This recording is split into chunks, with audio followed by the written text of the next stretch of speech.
Ahora sí, Rob, el foro es tuyo. Adelante. Gracias. Ok.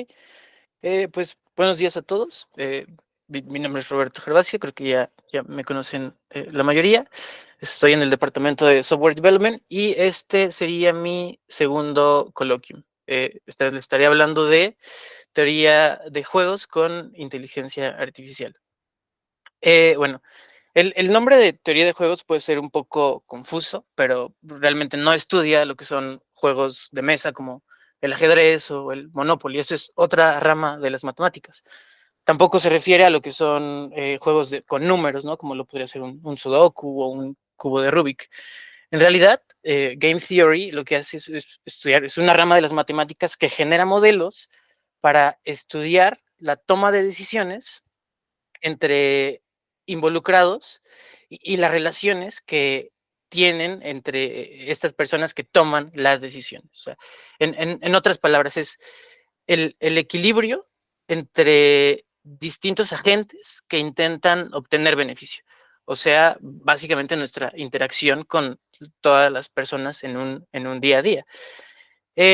Para que vaya quedando más claro, voy a poner un ejemplo, que creo que es el ejemplo más famoso, y tal vez algunos ya lo conocen, que es el dilema del prisionero. ¿En qué consiste? Bueno, supongamos que te encuentras tú y otra persona, y son acusados de cometer un crimen. El crimen que sea, no sé, puede ser que estaban mascando chicle en Singapur, cosa real. Y terminan en un juzgado. Los llevan a dos interrogatorios, dos habitaciones por separado. Entonces, en este momento su situación es la siguiente.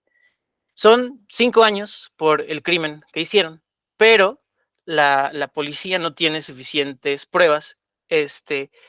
Entonces, solamente les pueden dar un año. Esto si nadie confiesa, ¿no? Ahora, si los dos colaboran y confiesan, les darían 3 años de prisión. La pena son 5, pero como están colaborando, como están ayudando con la justicia, les van a dejar solamente 3 años. Pero hay otro caso, y es que si uno confiesa y el otro no, le van a dar libertad al que confesó, y al que no confesó, pues quedaría como culpable, entonces le darían 5 años de prisión, ¿no? Analicemos un poco qué es lo que pasa, cuáles son las opciones que quedan. Eh, de forma individual, realmente lo que más nos conviene es que la otra persona calle y que nosotros confesemos, que nosotros hablemos para que salgamos libres y la otra persona se quede ahí. Ahora, si la otra persona confiesa y nosotros callamos, pues van a ser 5 años de prisión. Entonces, no nos conviene realmente. Lo que nos conviene sería, pues, al menos confesar para que sean 3 años. Entonces, el beneficio o la solución más racional es confesar de nuestro lado, ¿no? Pero también lo podemos ver de forma grupal, ¿no? En conjunto.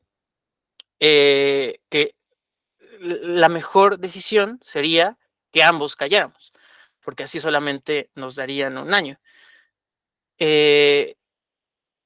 Tú no sabes lo que va a hacer la otra persona. La otra persona puede que llegue a la misma conclusión que tú, que lo mejor sea que tú calles y que él confiese. Entonces, aquí vemos que si sabes que él también va a confesar, entonces a ambos les convendría confesar, ¿no? Si lo vemos como en tema de años, pues realmente sí conviene que ambos callen, porque aquí el total de años que se obtendrían serían 2 años, ¿no? Es uno para cada quien. Si ambos confiesan serían 6, y si uno calla y el otro no, serían 5 años, ¿no? Entonces, aquí me gustaría preguntarles qué harían ustedes. Y ahora sí, Pau, si me puedes ayudar a hacer la encuesta, Va, sí. sería confesar o callar.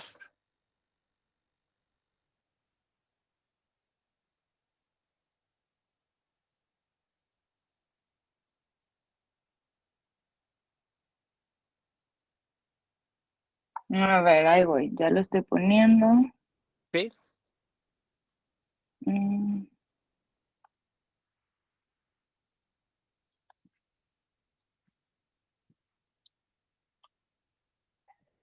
La Recuerden que, pregunta es, ¿qué harías, verdad? ajá, ¿qué harías?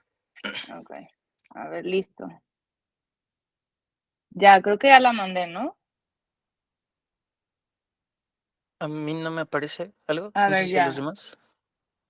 Ah, no, a ver. Ah, ok, ya ¿Ya? está. Ok, súper. Ok, entonces, recuerden que ustedes no saben quién es la otra persona, o incluso si supieran quién es la otra persona, realmente no tienen una seguridad de cuál va a ser la decisión de esta persona.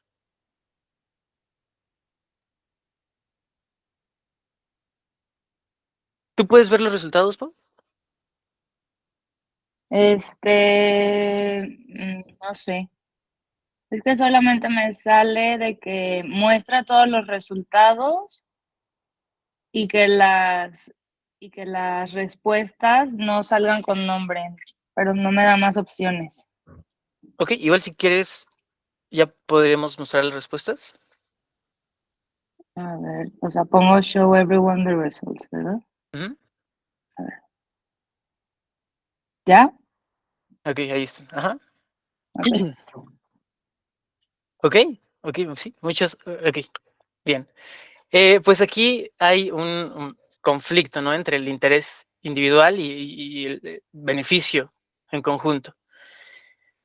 Y esto, pues realmente es en sí la vida diaria, la vida en sí. Situaciones como estas se presentan todo el tiempo.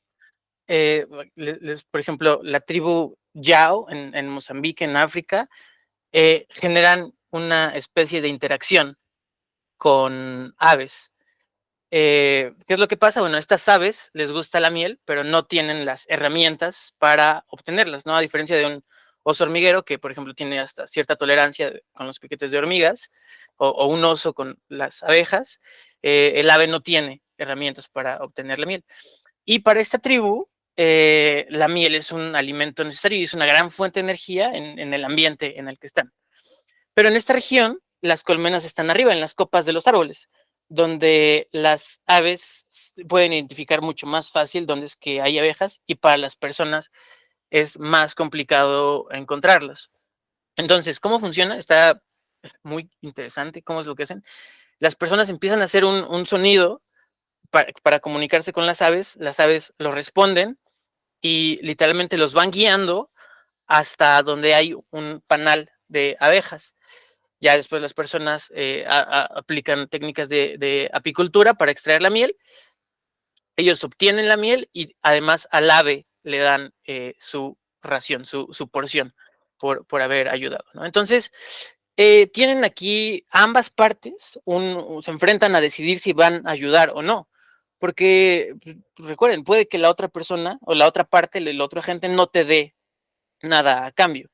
Ahora, como lo vimos y como lo mostró la votación, pues la solución racional es no ayudar, porque no sabes si te van a ayudar. Entonces, ¿para qué molestarte en hacerlo? ¿No? Pero ocurre algo interesante, y es que en muchos problemas, en muchos de estos dilemas de la vida diaria, no se presentan una sola vez.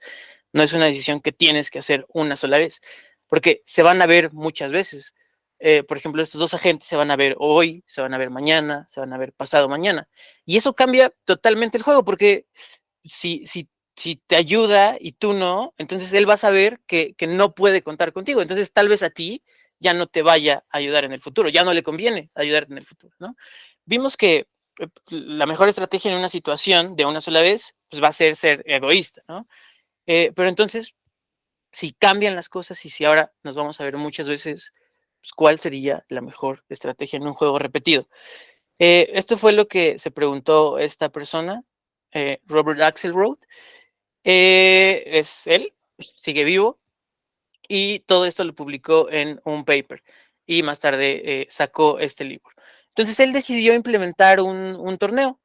El torneo consiste en obtener la mayor cantidad de puntos, ¿no? Entonces, si nadie coopera, son 0 puntos porque nadie se ayudó. Si ambos colaboran, serían 3 puntos. Lo podemos ver con miel, ¿no? Con el ejemplo de la tribu. Entonces, si nadie coopera, nadie obtiene miel. si ambos cooperan, ambos van a tener un pedazo de miel. Y si uno decide cooperar y el otro no, pues el que ayudó no va a tener nada y el que no cooperó va a tener todo, ¿no? Por ejemplo, que el ave le hubiera dicho dónde estaba la miel y las personas no le hubieran dicho nada, ¿no? Entonces ahí se llevaría 5 puntos, se llevaría todo el premio. Hizo un torneo por computadora, cada programa lo llamó como una estrategia. La idea es que una estrategia se debe enfrentar a las demás estrategias y además con una copia de sí mismo, ¿no? Contra sí mismo. Él dio un ejemplo de cómo sería esto, una estrategia. Por ejemplo, su estrategia, la del ejemplo, es siempre iba a cooperar a menos que la otra no lo haya hecho por 2 veces anteriores, ¿no? Entonces, por ejemplo, la de él aquí sería la de arriba. Entonces, inicia cooperando, su contrincante no coopera, dice no pasa nada, va a seguir cooperando hasta que su contrincante lo traiciona otra vez.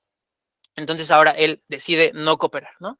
Y de esta forma continuaría. Entonces, si lo vemos como con puntos, pues en la primera ronda, él tendría 0 puntos, la parte de abajo tendría los 5 puntos, después ambos cooperan, entonces sería un 3-8, después no vuelven a cooperar, entonces sería un 13-3,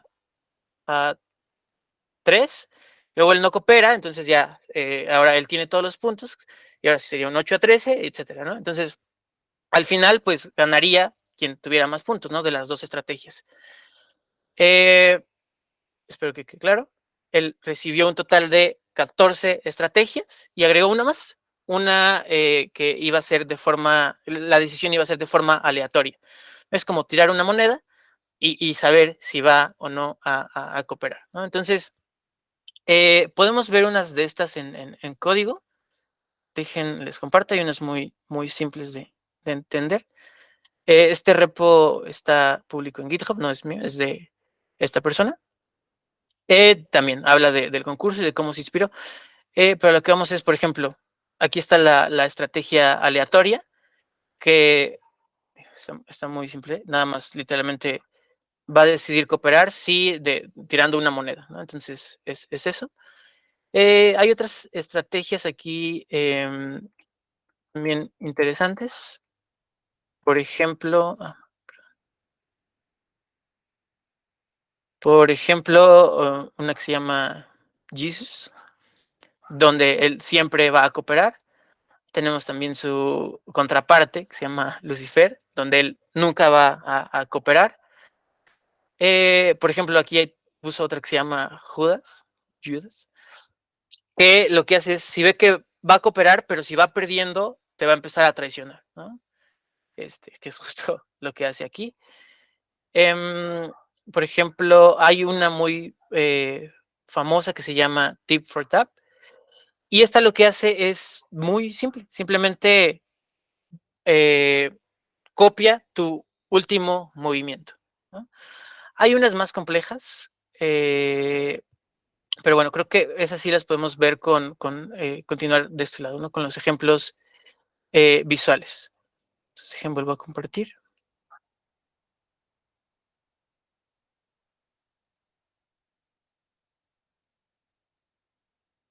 Ok. Dentro de las que recibió en el torneo tenemos esta que se llama Friedman, que lo que hace es bastante rencoroso. Comienza ayudando, pero el momento en el que el contrincante ya no decida cooperar, él va a dejar de ayudar para siempre, aunque el otro tenga toda la disposición de hacerlo. Tenemos esta estrategia que se llama JOS, que lo que hace es, va a comenzar cooperando, va a copiar los movimientos, pero en un 10% de los casos se va a tratar de aprovechar de ti no cooperando, pues para sacar mayor beneficio. Ahora, Axelrod esperaba que la estrategia ganadora pues, fuera una muy compleja, ¿no? Un algoritmo del nivel de un juego de ajedrez. Pero el resultado fue que las estrategias más sencillas fueron las que más puntos hicieron. El ganador fue Tip for Tap, que, pues como les había dicho, lo único que hace es copiar siempre va a comenzar cooperando y va a copiar el último movimiento de su contrincante. Entonces, si el contrincante no coopera, él no va a cooperar para la siguiente ronda, pero si el contrincante sí lo hizo, él lo hará para la siguiente. Se presentaron casos curiosos, porque, por ejemplo, Tip for Tap contra Friedman, recuerden que Friedman es el que guardaba rencor, pues ambos comenzaron cooperando y como siempre cooperaron, obtuvieron una puntuación perfecta. Siempre se ayudaron entre ambos, ¿no?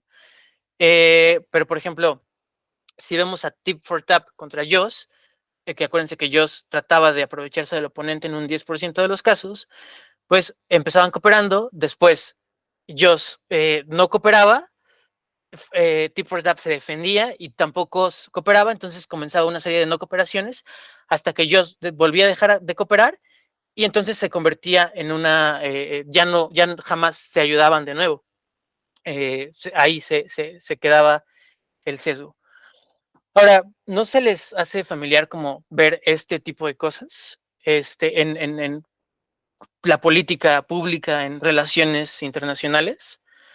Déjenme ayudarles un poco con esto. Digo, puse este caso porque fue el que se me vino a la mente, porque es muy reciente, porque está cerca de mí, pero la verdad es que entre más lo pienso, creo que pude haber puesto casi cualquier par de banderas aquí y seguiría aplicando, ¿no?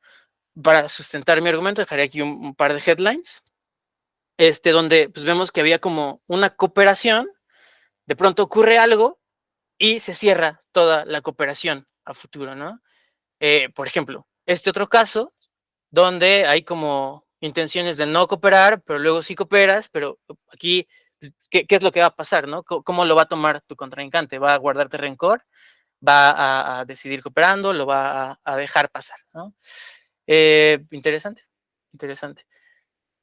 Ahora, Axel Rode descubrió que las estrategias más eficaces, las que ganaron, las que hicieron más puntos, pues compartían ciertas características. Y esas son es que todas eran buenas. Tip for Tap es bueno porque sí pueden no cooperar, pero solo como un contraataque. A diferencia de Joss, que esta estrategia sí es mala, porque hay momentos en los que buscan no cooperar, pues justamente para aprovecharse, ¿no? Ahí podemos decir que está su maldad. Otra característica que tienen es que son indulgentes, no guardan rencor.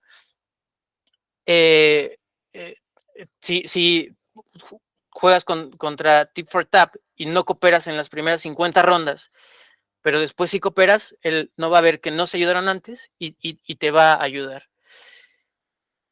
Aquí igual, bueno, a diferencia de Friedman, que él es totalmente rencoroso, ¿no? Él ante la primera no ayuda, ya no va a ayudarte de nuevo.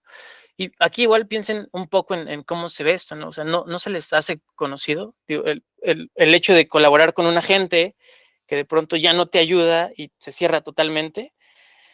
Digo, tal vez al principio pues se sienta bien, ¿no? Se sienta como orgullo del lado de Freeman. Tú no quisiste, pues yo tampoco. Pero está demostrado en estas simulaciones que eso a la larga no es redituable, no vale la pena.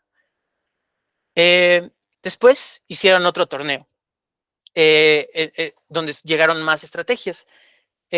Aquí llegaron esta vez 36 estrategias. Agregó otra vez la aleatoria. Y pues, los resultados fueron públicos. Un set de personas decidió mandar estrategias buenas, porque se dieron cuenta que son las que más generaban puntos, y otro set de personas decidió mandar estrategias malas, porque ellos pensaron, asumieron que iba a haber muchas estrategias buenas, de las cuales se iban a poder aprovechar. En este caso, los resultados fueron los mismos. Tip for Tap ganó. Y con esto, Axel Rode se dio cuenta de otras características que necesitaban las que tenían las estrategias ganadoras. Y es que son reactivas, es decir, saben defenderse, pero no dejan que abusen de ellas, ¿no? Contraatacan de forma inmediata. Tip for Tap hace eso, o sea, va a ayudar, pero si no quieres cooperar, si quieres aprovecharte de su bondad, pues él no se va a dejar, él va a responder inmediatamente.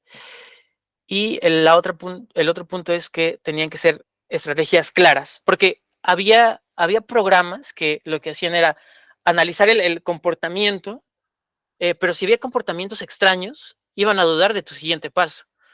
Entonces, no cooperarían, porque no van a saber lo que haces y no quieren arriesgarse. Y vimos que de forma individual lo mejor es no ayudar. Entonces, esas fueron las 4 características que no sé si les suene, pero pues, estas características de ser bueno, indulgente, reactivo, honesto, suenan hasta como reglas morales que están presentes en varios ideales de religiones, de política. Además, hubo otro caso, ¿no? Hubo estrategias que quedaron mejor en el primer torneo y en el segundo torneo perdieron lugares, quedaron más abajo, lo cual nos deja ver que realmente no hay como una mejor estrategia en la que nos podamos comportar, sino que la mejor forma en la que nos podemos comportar va a depender del ambiente, de las personas con las que interactuemos. Las ideas de Axelrod se aplicaron a la biología evolutiva. Por ejemplo, pues en evolución, como sabrán, si algún ser vivo tiene un gen que le dé una característica que no le permita reproducir o sobrevivir en ese ambiente, va a morir. Y solamente van a continuar los genes que ofrezcan cualidades que permitan que la especie se adapte mejor al entorno, ¿no? Entonces, por ejemplo, se hicieron simulaciones donde Tip for Tap era el único dispuesto a cooperar en un entorno de agentes que no cooperarían. Y de esta forma todos se iban a aprovechar de él. Y sí, o sea, en un sistema de puntos, Tip for Tap iba a quedar hasta el último lugar porque iba a ser el que siempre iba a perder. Y en biología evolutiva eso se traduciría a no descendencia y Tip for Tap moriría y en ese entorno se quedarían solamente agentes egoístas, ¿no? Dejo aquí una pregunta al aire y es como, pues basándonos en esta simulación, ¿podríamos decir que realmente el medio influye en el ser? No lo sé, no lo sé. Por otro lado, Axelrod también hizo otra simulación donde había una gran cantidad de agentes no cooperativos y una pequeña isla, estos pequeños grupos, los llamó islas, de seres cooperativos, ¿no? Que si lo llevamos a la naturaleza puede ser que estos estén como divididos por alguna barrera geográfica. Entonces, ahora, la isla va a generar como muchos más puntos porque van a generar estas cooperaciones, lo cual pues, para los egoístas van a ser menos puntos y lo cual se traduce a que ellos no tendrían descendencia, ¿no? Que eventualmente poco a poco iría tomando el control de la población. Y Axelrod demostró que pequeñas islas de agentes cooperativos pueden surgir, eventualmente reproducirse y ganar todo el territorio. La naturaleza en sí es cruel, o sea, sobrevive el más fuerte y aún en ambientes hostiles donde todos tienen que ver por su bien y ver por sobrevivir, pues es muy interesante ver cómo sí nace la cooperación. Entonces quizá ya vean este caso un tanto diferente, porque, a ver, no hay una regla, no es como que uno de ellos puede ir y quejarse con alguien de que, oye, ¿sabes qué? Es que él no cumplió su parte, o sea, lo siguen haciendo y ahí está como la confianza y la motivación de hacerlo son pues los beneficios, ¿no? Hay más casos, por ejemplo, las rémoras de mar limpian peces más grandes, pero estos peces se las pueden comer, pero no lo hacen porque obtienen un beneficio y la rémora también obtiene un beneficio, ¿no? Entonces hay esa cooperación que surge entre estas especies. Por ejemplo, las ardillas y otros animales tienen este mismo mecanismo donde pues viven en conjunto. Si ven que hay un depredador, pueden avisar, pueden hacer ruido para que alertar, pero al hacer esto, el depredador puede verlas. Entonces, pues tienen que tomar una decisión, ¿no? Es un poco esto de si ayudo, voy a obtener estos beneficios o tal, pero para mí no me conviene, etcétera, etcétera. Entonces, han habido pues más simulaciones, ¿no? Donde se contemplan problemas como el ruido, que es algo que estoy muy seguro aquí a todos en algún momento nos ha pasado, y es esto de hacer intenciones buenas que realmente parezcan malas o que sean simplemente algún malentendido, ¿no? Hay un caso, por ejemplo, en el 83, el sistema satelital soviético detectó el lanzamiento de un misil, lo cual no fue cierto, fue una falla en el sistema, fue un falso. Y esta persona, Stein Petrov, decidió ignorar la alerta, ¿no? Porque él estaba seguro que que había sido un malentendido. Y entonces decidió no atacar. Y qué bueno que lo hizo, porque eso pudo haber sido una gran catástrofe. Entonces, si se dan cuenta, pues son decisiones muy importantes, sí son decisiones de vida o muerte. Y es aquí también donde hay como una importancia para tener estrategias para estas situaciones. Por ejemplo, si ponemos un tip for tap contra otro tip for tap en un ambiente con ruido, cuando uno de los agentes detecte que el otro no decidió colaborar, va a generar otra vez este eco de no colaboración hasta que el otro crea que no colaboró de nuevo y se cierren las relaciones de nuevo totalmente, ¿no? Para eso se han propuesto otras estrategias como un tip for tap generoso, donde pues va a decidir no cooperar solamente 9 de 10 veces, ¿no? Entonces, sigue siendo como, no te puedes aprovechar de él porque va a seguir defendiéndose, no te va a dejar que tomes esa ventaja, pero pues va a tener un poco más de indulgencia, va a ser sí, menos rencoroso. Ahora, hay algo curioso y es que Tip for Tap nunca va a ser mejor que la persona contra la que está jugando, ¿no? O sea, piénsenlo. Tip for Tap está hecho para que solamente pueda o perder o empatar, pero no ganar. O sea, porque él no busca aprovecharse y aún así queda arriba. Sí se defiende, pero solamente puede empatar. Incluso si inician no cooperando, él tampoco va a cooperar y solamente puede empatar. Entonces, quizá esto cambie la forma en la que vemos qué significa ganar, ¿no? No significa aprovecharse de todos los demás o vencer a todos los demás, sino es más bien encontrar esas situaciones de tener un ganar-ganar, de trabajar juntos. Porque cooperar funciona, y funciona incluso entre rivales. Por ejemplo, aquí hay otro caso de pues, este conflicto que hubo entre la Unión Soviética y Estados Unidos. Digo, no entraré en detalle de cómo empezó, está buena esa parte de la historia, pero hubo un periodo en el que no cooperaron y lo que hicieron fue armándose de armas nucleares, destinando gran presupuesto hacia ello, ¿no? Y las decisiones ahí estaban. Era, o sea,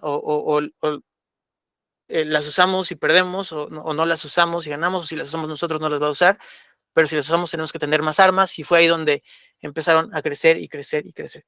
Entonces, tomó un tiempo, pero decidieron cooperar, y fue ahí donde comenzaron a reducir los arsenales, ¿no? Todos, desde finales de los 90s, acordaron, ¿no? Como, bueno, 80s, 90s, que iban a desarmar las armas y ellos iban a ver que sí lo hubieran hecho, y de esta forma empezaron a reducir, ¿no? Ocurrió esa cooperación. Se han hecho más simulaciones, o sea, con más variables, por ejemplo, dejando que las estrategias muten, que tal vez al inicio sean de cierta forma, pero dependiendo el ambiente tengan que cambiar conforme pasa el tiempo. Ha habido cambios en las recompensas, por ejemplo, que sí sean recompensas como mucho más grandes, ¿no? Que sí sean decisiones que de vida o muerte, y no simplemente ganar un punto. Que haya ruido variable, etcétera, etcétera. Pero a pesar de que Tip for Tap o el Tip for Tap generoso no siempre ganen, las conclusiones a las que llegó Axelrod se siguen manteniendo. Las estrategias que siempre ganan son las que son buenas, indulgentes, reactivas y claras, transparentes. Y bueno, nada más, pues tal vez hoy ustedes decidan cooperar con los agentes con los que les toca jugar. Igual y este día sí funciona.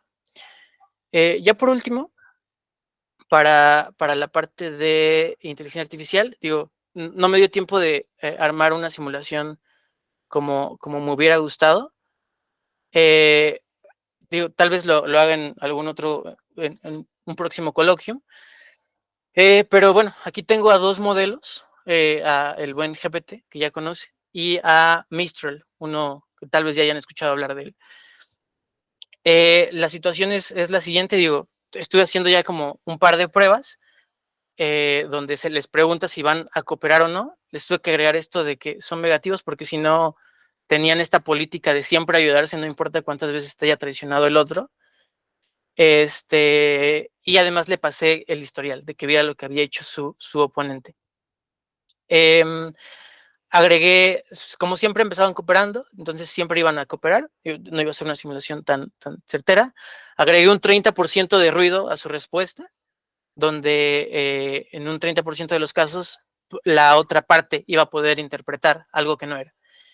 Y con esto empezaron a pasar cosas pues, interesantes, ¿no? Al inicio empiezan cooperando, aquí con el ruido detecta que hubo traición, y entonces de lo que he estado haciendo OpenAI, bueno, GPT sí es como más rencoroso. Hay veces que sí deciden no cooperar, con el ruido tal vez se interprete de otra forma, pero bueno, aquí, ¿cómo se lee esta gráfica? Pues es quién obtuvo los beneficios, ¿no? Por ejemplo, en la primera ronda, Mistral fue quien tuvo todos los beneficios por esta parte que se agregó del ruido, y aquí empezó como esta disociación de ver quién sí coopera y quién no coopera, ¿no? Digo, podemos correr otra simulación a ver qué sale esta vez, ¿no? Son diferentes. OpenAI sigue siendo como bastante rencoroso, y bueno, a ver, ahora el resultado pues fue diferente, ¿no? Hubo situaciones en las que sí cooperaron, pero otras en las que se estuvieron aprovechando. Digo, aquí tal vez pueda aumentar el número de simulaciones, de iteraciones, perdón, y podamos ver como gráficos más largos, ¿no? Y podemos estar viendo lo que va a pasar. De nuevo, GPT decide no hacerlo, pero el ruido es el que modifica estas variables, entonces sigue generando como estos picos, ¿no? Está interesante, está divertido. Digo, tal vez para el otro coloquio pueda ponerlos como en situaciones más morales, más éticas, y a ver qué es lo que hacen, ¿no? Qué es lo que deciden hacer. Igual ver cómo la narrativa los lleva a tomar algo, a tomar otra cosa, ¿no? Porque aquí tuve que estar modificando varias cosas para que en cierto momento sí cometan esta traición. No sé qué sesgo tengan, ¿no? O cómo estén hechas, si realmente lo piensan o así les dijeron que lo hicieran. Pero bueno, de mi lado sería eso. No sé si tengan alguna duda, pregunta, queja, comentario. Uy, muchas gracias, Rob. Qué tema tan interesante y qué padrísimo que nos hayas puesto tantos ejemplos como que para que nos ayudaras a entender y comprender todavía como mejor toda esta parte. La verdad es que me encantó, me encantó, me encantó. Y pues felicidades. Y ahora sí abro el foro para ver si alguien tiene alguna duda, pregunta, queja, sugerencia. Venga.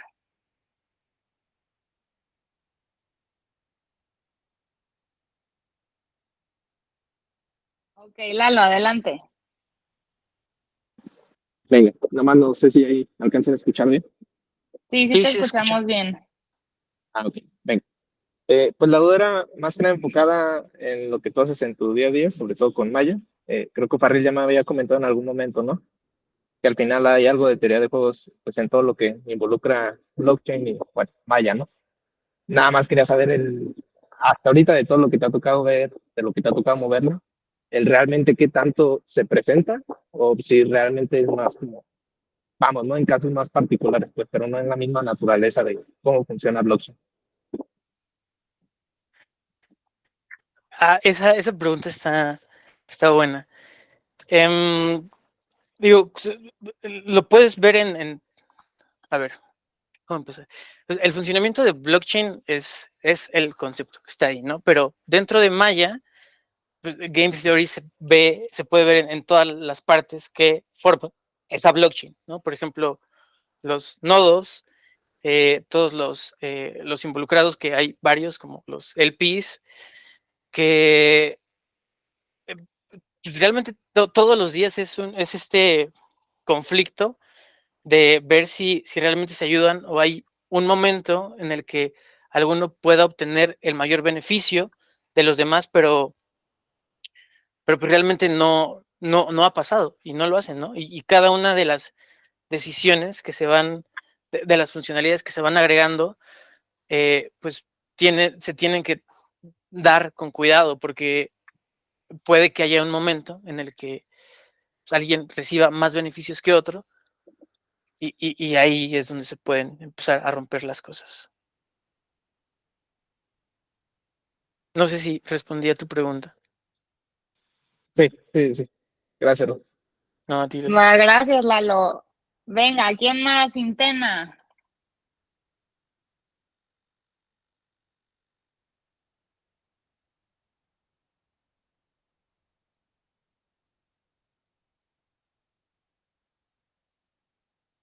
Jacobo, adelante. Bueno, pues más que pregunta, porque la verdad no sé cómo estructurar nada respecto a lo que estabas hablando, pero pues sí como, gracias por tomarte el tiempo de explicar algo tan complejo de una manera tan amena. La verdad, como que lo motiva a uno a meterse más hacia esos temas que a veces los ve muy lejanos, como que no me corresponden, como que sí, como que no son de mi ambiente, pero pues vemos que poco a poco se van volviendo más cotidianos y más pues en nuestro trabajo, ¿no? Entonces, pues, gracias por tu ponencia, la verdad, muy interesante, muy bonita. Y por ahí voy a estar investigando y te estaré molestando alguna cosa por ahí que no entienda de mucho. Claro, con gusto, Jacobo. Y muchas gracias por el comentario. La verdad es que las matemáticas son muy bellas, pero sí tienen esta barrera que imponen miedo. Pero sí, grandes temas. Súper, muchas gracias, Jacobo. Santi, adelante. Hola, hola, buenos días. Pero bueno, la pregunta es, eh, ¿cuál es, cuál es la, en un, Ay, te estás cortando, Santi, ya no te escuchamos. sí, ya, qué pena, lo siento, ahora sí, Ya, listo. se me había ido la paloma, pero ¿cuál es, eso sucedería en un mundo ideal, en este que, siendo ser honesto y las tres cualidades que diste, que desarrollaron los algoritmos de esta persona, ¿no?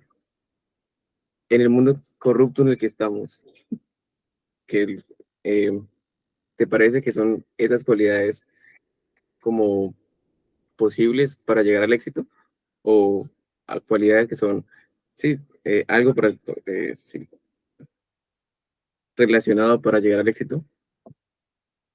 Okay. Está buena esa. En las simulaciones déjenlo pongo de nuevo. Sí, cuando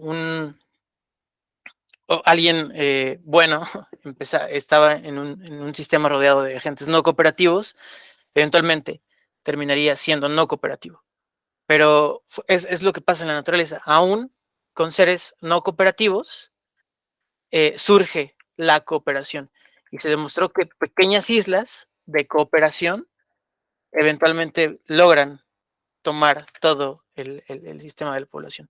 Claro, digo, estas son simulaciones muy donde no hay mutaciones, ¿no? Porque puede que aquí alguien se tornara malo y corrompiera este sistema, o hay muchos otros factores, ¿no? Pero pues, al final parece ser que sí conviene colaborar. Y acuérdate, una de las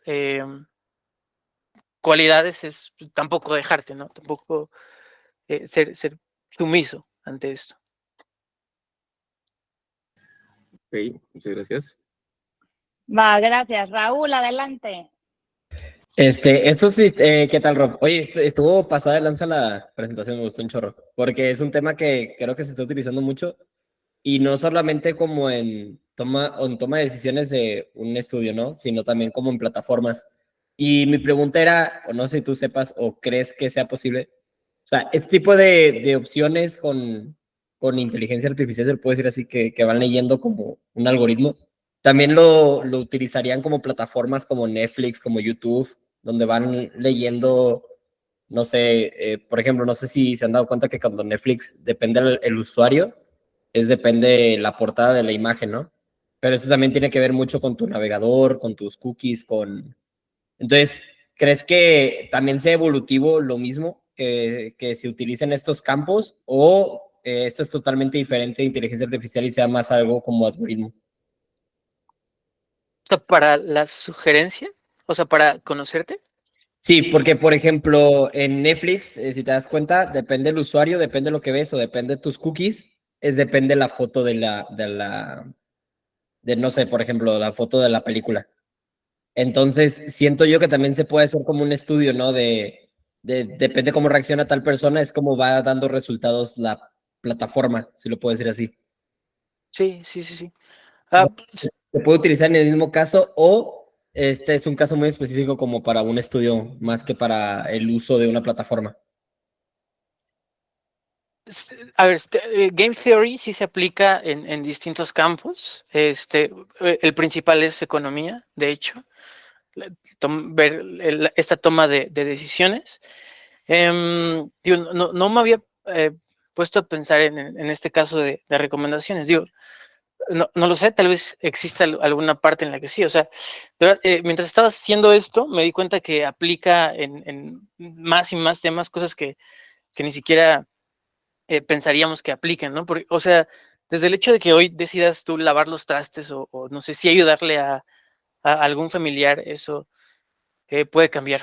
De este caso en específico que dices de Netflix, la verdad no sé si lo hagan de esta forma. Según yo, era de otra forma con otro tipo de algoritmos, pero sí, digo, estaría bien buscar a ver si hay alguna parte en la que se aplique a esta no solamente a Netflix, ¿no? Sino a otras plataformas, como dices.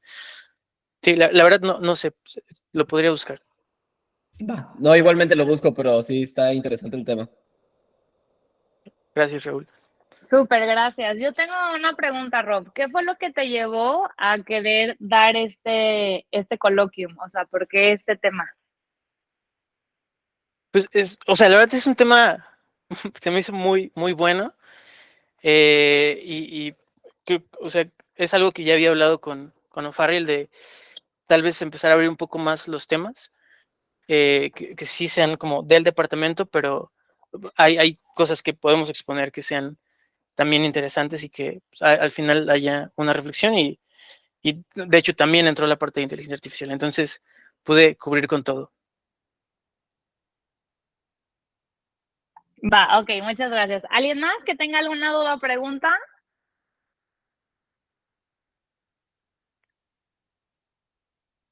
Va, buenísimo. Pues bueno, Rob, de nuevo, mil gracias por darte el tiempo de hacer esta presentación. Como ya mis compañeros dijeron, la verdad es que estuvo bastante padre. Me encantó que lo hayas hecho tan dinámico porque eso al final hace que todos prestemos mucha atención y pues nada. Recordarte también que por haberte animado a dar tu segundo coloquio vas a recibir una gift card de 700 pesos de Amazon.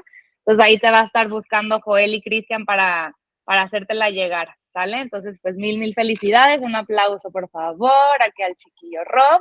Y nada más para que sepan, chiquillos, el próximo coloquium le toca al departamento de Mario Gutiérrez, al de UX UI, entonces, pues bueno, ahí los voy a estar buscando para ver quién se anima a dar el próximo martes el coloquium, ¿sale? Ahora sí, ya podemos volver a nuestras actividades normales y pues muchísimas gracias por su asistencia. Los